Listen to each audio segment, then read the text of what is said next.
On va étudier un problème mathématique qui s'applique à la biologie. On va étudier la forme des alvéoles dans une ruche. Donc les abeilles construisent des centaines d'alvéoles et chacune de ces alvéoles a la forme d'un rhomboïde. Un rhomboïde, qu'est-ce que c'est? C'est un volume qui a une base hexagonale. Vous voyez ici la base d'un hexagone régulier. La longueur d'un côté c'est S et qui a une certaine hauteur H. D'accord? Au fond des alvéoles, le fond est fermé. Alors pour nous, ça correspond au-dessus, là, sur ce dessin. Il est fermé par une surface, ici, qui est formée de trois parties, trois pans de toit. Ici, un premier pan qui est en face de nous, un second pan qui est sur le côté, et un troisième pan qu'on ne voit pas, qui est représenté par des pointillés, qui est de l'autre côté. Donc la question, c'est les abeilles elles cherchent à minimiser leurs efforts et les matériaux pour construire le fond de cette alvéole.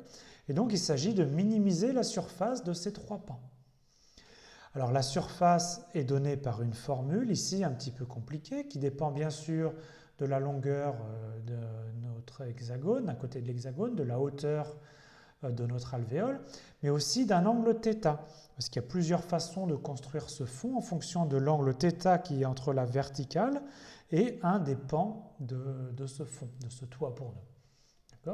On pourra avoir un toit assez plat avec un angle θ proche de 45 degrés ou alors un toit très pentu avec un angle θ très petit. Alors quel est le bon angle pour minimiser cette R-là et minimiser le travail des abeilles? C'est exactement l'objet de cet exercice. On va étudier la fonction et chercher la valeur de θ qui minimise cette R. La première question qu'on doit se poser quand on veut étudier ici cette fonction a de θ, c'est pour quelle valeur de θ cette fonction est définie. Donc je vous rappelle que S et H sont des constantes, donc on ne s'en occupe pas. Par contre, on voit qu'ici, on a au dénominateur sinus θ, même chose ici. À partir du moment où on divise par sinus θ, il faut s'assurer que sinus θ est différent de 0. Alors, quand est-ce qu'un angle θ donne un sinus égal à 0? Ça peut être θ est égal à 0, parce que sinus 0 est égal à 0. Ça peut être θ égale pi, parce que sinus pi est aussi égal à 0. Et puis, ça peut être aussi, comme la fonction sinus est périodique, sinus de 0 plus de pi, ou sinus de pi plus de pi, c'est-à-dire sinus 3pi, etc. Et donc ça veut dire que θ, il s'écrit sous la forme kpi, où k est un entier. Donc pour k égale 0, ça donne 0, pour k égale 1, ça donne pi, etc., etc. Donc en fait, nous, ce qui nous intéressait, c'était donc ici le domaine de définition de notre fonction a, qui est donc, en fait, c'est tous les réels R, sauf ceux qui sont des multiples de pi, donc privés de l'ensemble des kpi, où k appartient à z. On va restreindre l'intervalle d'étude. Donc je vous rappelle que θ, c'est l'angle entre la verticale ici et notre pente. D'accord? Et donc c'est un angle, et donc on peut restreindre notre intervalle d'étude en θ. On a dit qu'il ne doit pas être nul, mais il peut être proche de 0, c'est-à-dire que le toit il est presque vertical. À pi sur 2, le toit il serait horizontal, et à pi, le toit il serait vertical, mais dirigé vers le haut. Et donc comme c'est un angle, on va se restreindre à cet intervalle 0, pi ouvert. On pourra en fait par périodicité se restreindre à n'importe quel intervalle de longueur pi. Étudions la fonction a de θ. Donc je vous rappelle que dans cette fonction S et H sont des constantes. Et donc pour étudier la fonction, la première chose qu'on fait, c'est on va calculer la dérivée, donc A' de θ. Donc S et H sont des constantes, donc 6SH est une constante, la dérivée d'une constante c'est 0. D'accord? Donc on passe directement au second terme, on a un facteur constant moins 3 demi de S carré, et il s'agit de dériver cosinus θ sur sinus θ, donc une fraction, et donc on applique la formule de la dérivée d'un quotient, donc ça donne cosinus prime θ sinus θ, moins cosinus θ sinus prime θ divisé par le dénominateur au carré, donc sinus θ, le tout au carré. On s'attaque au troisième terme, donc on a un facteur constant plus 3 racine de 3 sur 2 s carré. Et il s'agit ensuite de dériver 1 sur sinus θ. Donc c'est une fonction du type 1 sur u. La dérivée de 1 sur u, c'est moins u' sur u carré. Donc ici, ça donne moins sinus prime θ sur sinus θ au carré. Alors maintenant, on connaît nos formules de dérivée, donc on va pouvoir réécrire a' de θ.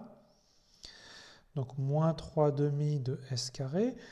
Cosinus prime de θ. Qu'est-ce que c'est que la dérivée de cosinus? Attention, c'est moins sinus. N'oubliez pas le signe moins.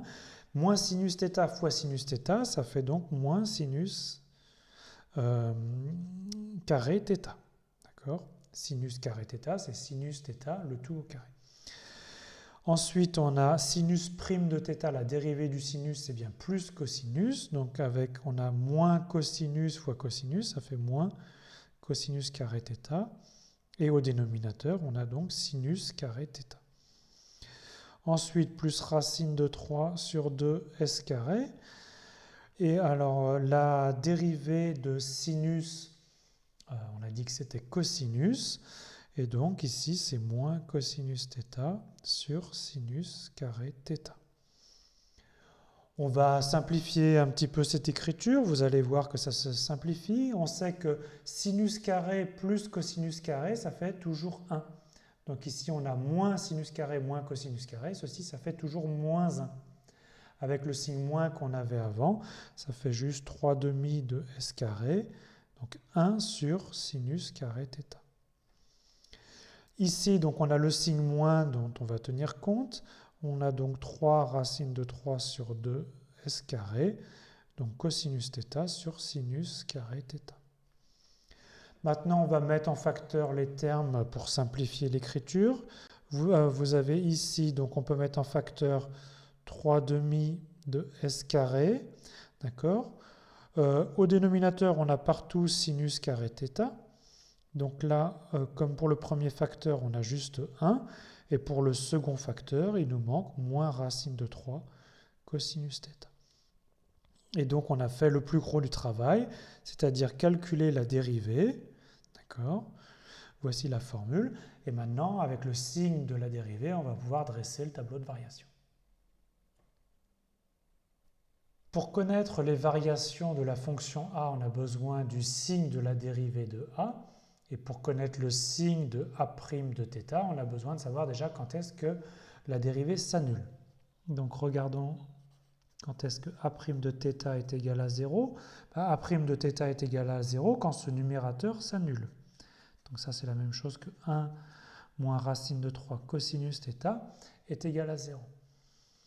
Et donc ça, c'est exactement dire que cosinus θ doit être égal à 1 sur racine de 3. Et il s'agit maintenant, connaissant cette équation cosinus θ égale à 1 sur racine de 3, à trouver θ. C'est à ça que sert la fonction arc cosinus. Donc ça, c'est la même chose que θ égale à arc cosinus de 1 sur racine de 3. Arc cosinus, c'est la bijection réciproque de cosinus. C'est ce qui donne la valeur de l'angle quand on connaît son cosinus. Et on n'a pas de formule plus précise que ça, où il faut s'aider de la calculatrice pour avoir une valeur approchée. Bon, maintenant on sait que θ s'annule en cette valeur arc cosinus de 1 sur racine de 3. On peut dresser le tableau de variation. Donc on a notre valeur θ. θ, on a dit qu'elle variait entre 0 et pi. Attention, on a dit on s'interdisait 0 et pi.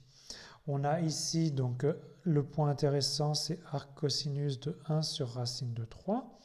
Et donc on va d'abord calculer le signe de la dérivée et puis on en déduira les variations de notre fonction. Alors le signe de la dérivée, on a dit que ça s'annulait ici en arc cosinus de 1 sur racine de 3. Et vous voyez que le signe, alors ici on a un facteur avec un carré qui est positif, en dénominateur on a sinus carré θ qui est toujours un nombre positif, donc le signe est donné exactement par 1 moins racine de 3 de cosinus θ. Alors pour des valeurs au-delà, en fait le signe est positif, et pour des valeurs en dessous de arc cosinus de 1 sur racine de 3, ces valeurs-là sont négatives. Pensez par exemple si θ est proche de 0, cosinus de θ est proche de 1, et donc 1 moins racine de 3 fois 1 est négatif. D'accord ? Donc on sait bien cette configuration négative, 0, positif. Ça nous donne les variations de notre fonction a de θ, qui est donc décroissante jusqu'à une valeur d'un angle θ qui est donné par donc arc cosinus de 1 sur racine de 3, et qui est ensuite croissante. L'angle optimal, c'est l'angle qui minimise la surface, et donc on vient de voir que le minimum de notre fonction a de θ était atteint en θ0 égale à arc cosinus de 1 sur racine de 3. Alors vous prenez votre calculatrice et vous calculez arc cosinus de 1 sur racine de 3, et donc ça fait environ 0,955. Alors ça c'est l'angle en radians. Donc faites bien attention à l'unité de votre calculatrice. Et si vous voulez le résultat en degrés, ça fait environ 54,7 degrés. Donc faites bien attention à l'unité de votre calculatrice. Et il se trouve que les abeilles réalisent cet angle-là de 55 degrés à 2 degrés près. Donc les abeilles en fait minimisent leurs efforts sans connaître les mathématiques.